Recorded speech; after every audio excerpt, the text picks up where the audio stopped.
Hi everyone, exam medicine channel में आप सभी का स्वागत है। इस वीडियो के अंतर्गत हम बात करेंगे मुख्य सेविका भर्ती परीक्षा को लेकर। आप सभी लोग इस परीक्षा के शॉर्ट लिस्टिंग एग्ज़ाम डेट को लेकर काफ़ी दिनों से इंतज़ार कर रही हैं। आप सबको मैं बता दूं कि ये आपकी जो शॉर्ट लिस्टिंग और एग्ज़ाम डेट है, ये सारी चीज़ें जल्द ही क्लियर होने की पूरी संभावना है। इसके संबंध में न्यूज़ भी आई हुई है लखनऊ के न्यूज़पेपर में। और जो लोग गृह विज्ञान कला वर्ग से थे उन्होंने तो फॉर्म फिल किया ही था। कुछ लोग बीएससी थे, उन्होंने फॉर्म फिल किया था, लेकिन उसके बावजूद कुछ लोग अभी भी ऐसी हैं जिन्होंने बीएससी तो किया है होम साइंस है, लेकिन उन्होंने फॉर्म फिल नहीं किया क्योंकि विज्ञापन में लिखा हुआ था कला वर्ग से स्नातक, इसी वजह से।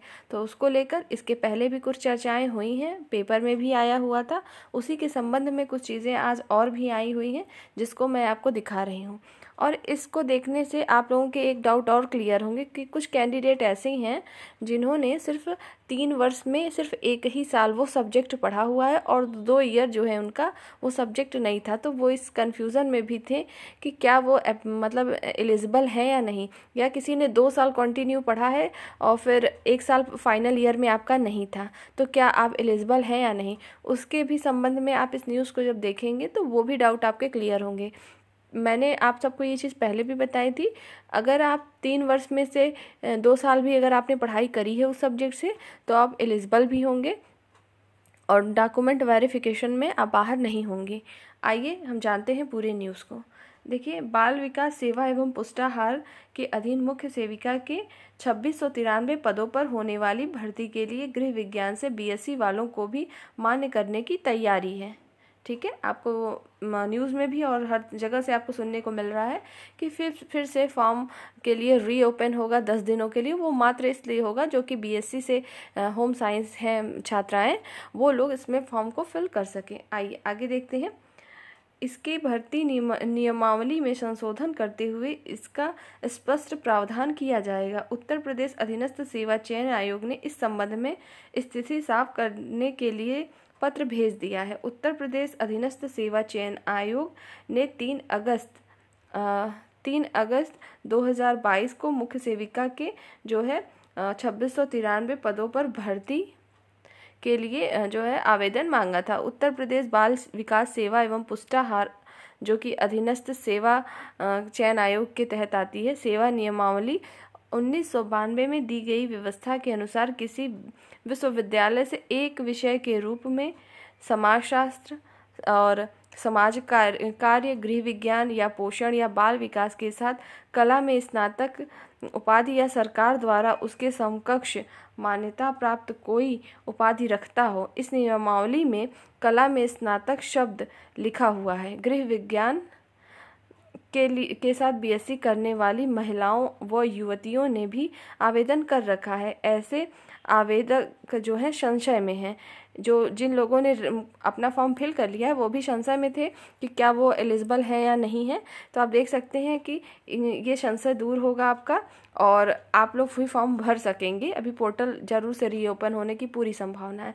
और आपने यहाँ ऊपर एक चीज़ ध्यान दी होगी कि यहाँ पे लिखा हुआ है आपका कि विश्वविद्यालय के एक विषय के रूप में आपका समाजशास्त्र, समाज कार्य और गृह विज्ञान या पोषण या बाल विकास के साथ कला स्नातक में उपाधि हो। इसमें कहीं पर भी आपको ये चीज़ नहीं देखने को मिली होगी कि आपने 2 साल लगातार किया है कि 3 साल किया है, इससे कोई मतलब नहीं है। बस आपका एक विषय के रूप में वो होना चाहिए सब्जेक्ट। ठीक है, आप इससे ऐसे भी समझ सकते हैं कि कभी जब कंप्यूटर से रिलेटेड सर्टिफिकेट मांगे जाते हैं किसी अदर एग्ज़ाम में, तो अगर जो लोग बीएससी होते हैं या बीटेक कंप्यूटर साइंस या आईटी के होते हैं, उन्हें किसी अलग से सर्टिफिकेट की ज़रूरत नहीं होती कि आप 6 महीने का भी किए हो। तो ठीक उसी प्रकार से आप समझ लीजिए, आपने इसको पढ़ा तो है ही, कहीं ना कहीं आपने इस सब्जेक्ट को 1 साल पढ़ा, 2 साल से कम तो पढ़ा नहीं होगा, क्योंकि आपको 2 साल तो पढ़ना ही होता है और फिर आप फाइनल में जाके एक सब्जेक्ट को ड्रॉप करते हैं। उसके संबंध में ही मुख्य सेविका भर्ती परीक्षा में देखिए शामिल होंगे बीएससी पास, ये भी न्यूज़ आई है। आइए हम देखते हैं इस पूरे न्यूज़ को कि क्या है इसमें। देखिए, बाल विकास सेवा एवं पुष्टाहार विभाग के अधीन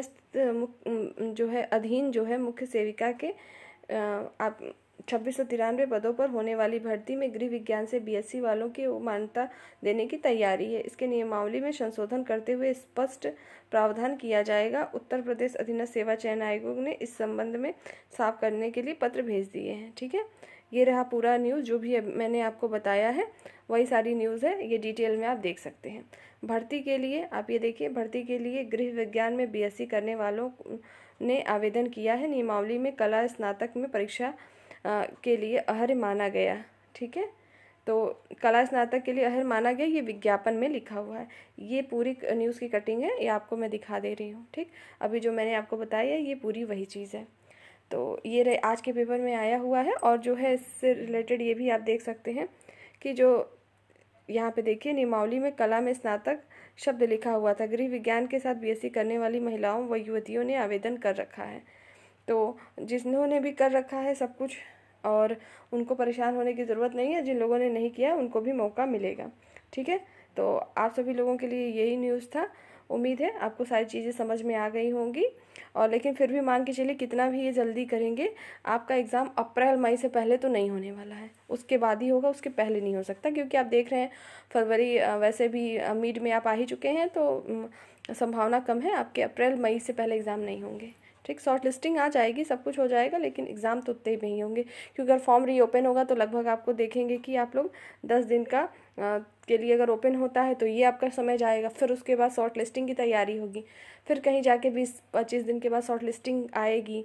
तो मान के चलिए आपकी शॉर्ट लिस्टिंग अगर मार्च में आती है तो अप्रैल एंड तक एग्ज़ाम होगा, अगर अप्रैल में आएगी तो मई एंड तक होगा। तो वैसे पूरी उम्मीद है कि मार्च तक आएगी, फरवरी में तो उम्मीद कम है आपकी शॉर्ट लिस्टिंग डेट आने की। ठीक है, तो आप सब लोगों के और जो एग्ज़ाम है आप उसे प्राथमिकता देते हुए पहले उसे पढ़िए, और जो लोग इसमें शामिल हैं उसको आप 1-2 घंटे दीजिए, लेकिन बाकी चीज़ों को भी पढ़ते रहिए। क्योंकि जिस तरीके से इनका चल रहा है प्रोसेस, आने की संभावना है, लेकिन आपके जो है अप्रैल और मई के पहले तो नहीं होने वाला। ठीक है, इस वीडियो में सिर्फ इतनी ही जानकारी आप सभी को देनी थी। नेक्स्ट वीडियो में हम फिर मिलेंगे, तब तक के लिए टेक केयर, जय हिंद।